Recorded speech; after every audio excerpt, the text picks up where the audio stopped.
श्रीमद् भगवद गीता अध्याय 2 प्रवचन क्रमांक 70 श्लोक क्रमांक 25।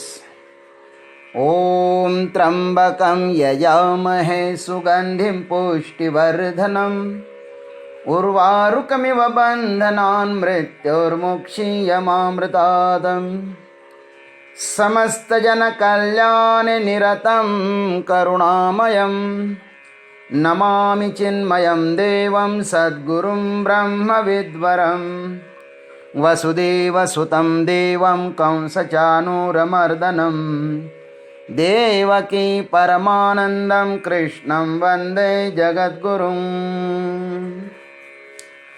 ओम तत्सत। भगवान श्री कृष्ण परमात्मा आत्मस्वरूप का वर्णन अर्जुन के समक्ष कर रहे हैं। अब इस श्लोक में भगवान यह बताते हैं कि अपने शुद्ध आत्मस्वरूप तक पहुंचने के पश्चात साधक क्या अनुभव करता है, उसे इस श्लोक में स्पष्ट करते हैं। अव्यक्तोऽयमचिन्त्योऽयम् अविकार्योऽयमुच्यते तस्मादेवं विदित्वैनं नानुशोचितुमर्हसि। अन्वयार्थ। अयम अव्यक्तः अयम अचिन्त्यः अयम अविकार्यः उच्यते तस्मात् येनम् एवं विदित्वा अनुशोचितुम न अर्हसि। भगवान कहते हैं कि हे अर्जुन, यह देही अव्यक्त है, यह अचिन्त्य है, यह आत्मा विकार रहित कहा जाता है।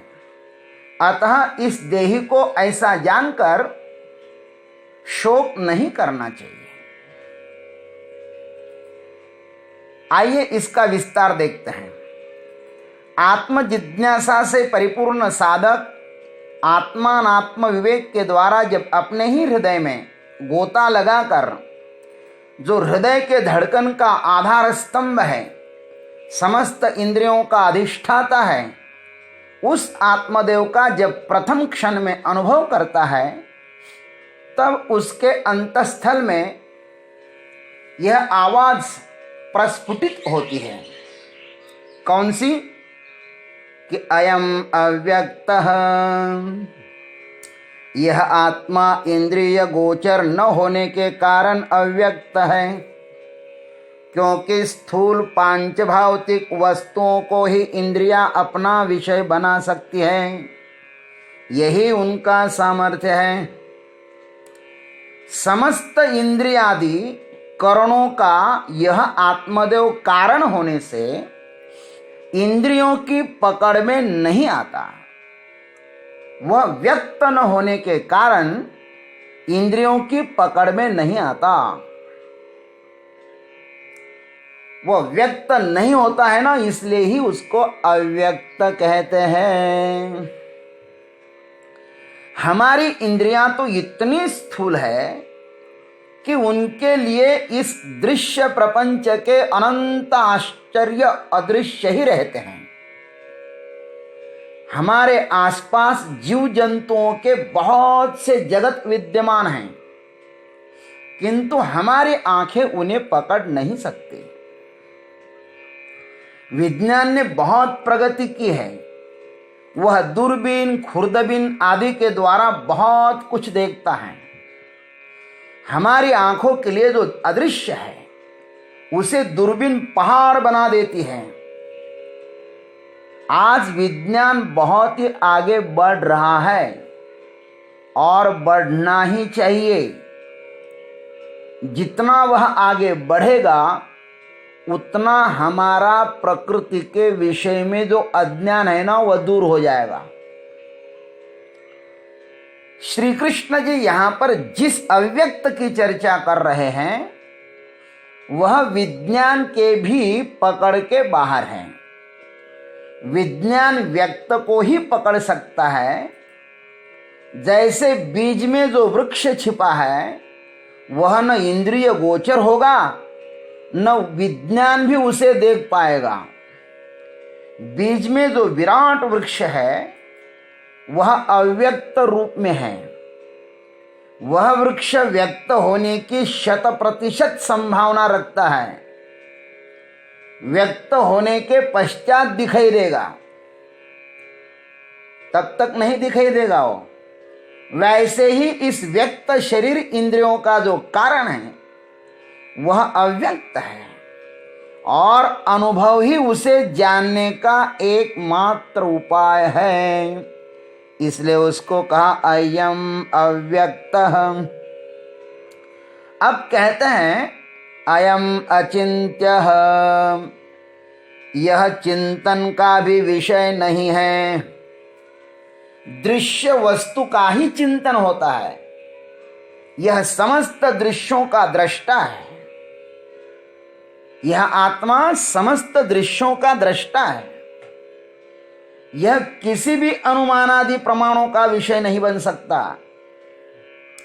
यह समस्त प्रमाणों का प्रमाता है। बुद्धि की कसौटी पर इस तत्व को कसना व्यर्थ है, क्योंकि बुद्धि जड़ है, उसमें चैतन्य का प्रवाह इसी आत्म तत्व के कारण यह ध्यान रखना चाहिए। अतः यह बुद्धि के चिंतन का विषय नहीं होगा, इसलिए आत्म तत्व अचिंत्य है। अब आगे कहते हैं अयम अविकार्य उच्यते। यह आत्मा विकार रहित कहा जाता है। प्रकृति जन्य चेतन अचेतन पदार्थों में विकार उत्पन्न होते हैं और विकार ही उनकी नियति है, ध्यान रखना। लेकिन आत्मा कैसा है? विकार रहित है। विकार भी दो प्रकार के होते हैं। एक स्वयं विकार को प्राप्त होना, जैसे धान गेहूं चावल आदि बहुत दिन एक जगह रखने से सड़ जाते हैं, विकार को प्राप्त हो जाते हैं। और दूसरे दूध का दही बनाना। दूध का यदि दही बनाना हो तो उस दूध में जावन लगाना होगा, तब तीसरी वस्तु उत्पन्न होगी। आत्मा में ये दोनों भी असंभव है। सड़ता वह है जो उत्पाद्य हो, यह उत्पन्न ही नहीं हुआ है। आत्मा इतना शुद्ध है कि उसमें और कुछ मिलाया ही नहीं जा सकता है। उसमें क्या मिलाओगे? या उसमें और कुछ मिलाना हो तो दूसरे तत्वों को भी स्वीकार करना होगा, किंतु वेदांत दर्शन आत्मा के अतिरिक्त और भी कोई आत्मा के सदृश है उसका स्वीकार ही नहीं करता।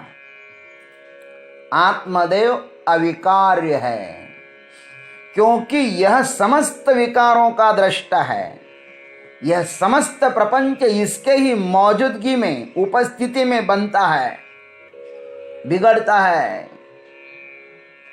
समस्त विकारों का अस्तित्व है यह अविकारी आत्मा। इस प्रकार देही को जानकर दुख नहीं करना चाहिए। भगवान कहते हैं अर्जुन को, तस्मात् एनम एवं विदित्वा अनुशोचितुम न अर्हसि। हे अर्जुन, इसलिए इस देही को उपर्युक्त लक्षणों से युक्त जानकर तुम्हें शोक नहीं करना चाहिए। यहां पर विदित्वा कहा है। मानने में और जानने में बहुत अंतर होता है। मान्यताओं का आधार दूसरा होता है और जानने का आधार हम स्वयं होते हैं। दूसरा कहे, कृष्ण कहे इसलिए नहीं मानना, उसको अपना अनुभव बनाना चाहिए, तब वह ज्ञान अपना होगा। मानकर स्वीकारने से दुख की निवृत्ति नहीं होती। जैसे रज्जु पर सर्प प्रतिभासित हुआ है आपको, अब दूसरा चाहे कितना ही कहे कि यह रज्जु ही है, सर्प नहीं है, आप क्षण भर दूसरों की वाणी पर विश्वास तो कर सकते हैं, परंतु भीतर भय बना ही है कि यह सर्प ही है। अब वह किसी भी मंत्र तंत्र से नष्ट होने वाला नहीं है। उसकी निवृत्ति का एकमात्र उपाय है। कौन सा? सिर्फ और सिर्फ रज्जु ज्ञान। जिस क्षण में रज्जु ज्ञान होगा उसी क्षण में सर्प भय भी नष्ट हो जाएगा। यही है यहां पर विदित्वा का अभिप्राय। भगवान संक्षिप्त भाषा में कह रहे हैं। भगवान कहते हैं अनुशोचितुम न अर्हसि। गमन और अनुगमन के अनुरूप ही शोक और अनुशोक है। जैसे गमन और अनुगम, वैसे ही शोक और अनुशोक।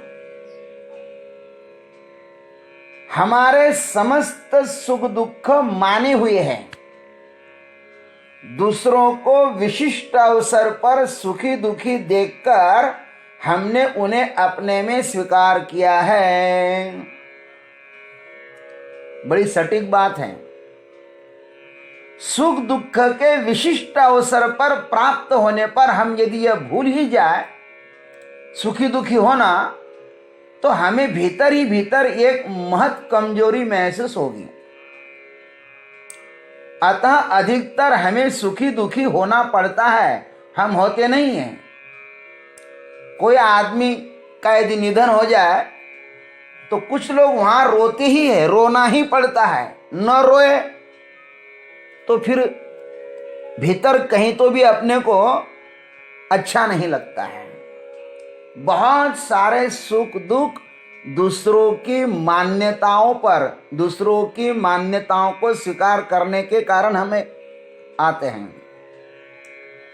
लेकिन आत्म वस्तु जैसी है उसे उसी तरह स्वीकार करने से दुख नहीं होगा। अर्जुन ने भीष्मादिकों के देहादि को लेकर जो शोक प्रकट किया था उसे भगवान ने अशोच्य वस्तु बताकर सर्वथैव अयोग्य बताया।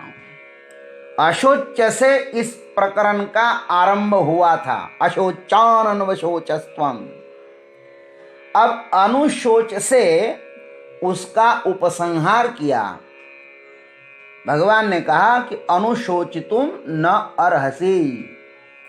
तुमने शोक करने का जो तर्क दिया था ना अर्जुन, लेकिन वह तर्क यहां पर उचित नहीं बैठता, क्योंकि आत्मा जो है वह शोचनीय नहीं है। जिसके लिए तुम शोक कर रहे हो वह शोचनीय नहीं है। भगवान अब अर्जुन के भीतर जो संदेह है उन संदेहों को बहुत अच्छे ढंग से किस प्रकार दूर करते हैं हम अब गीता में क्रमशः देख ही रहे हैं।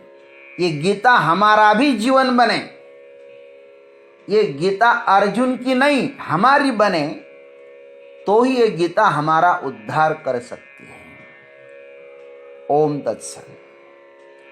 आज इतना ही। जय गुरुदेव, जय जगदीश्वर, जय जय महाकाल।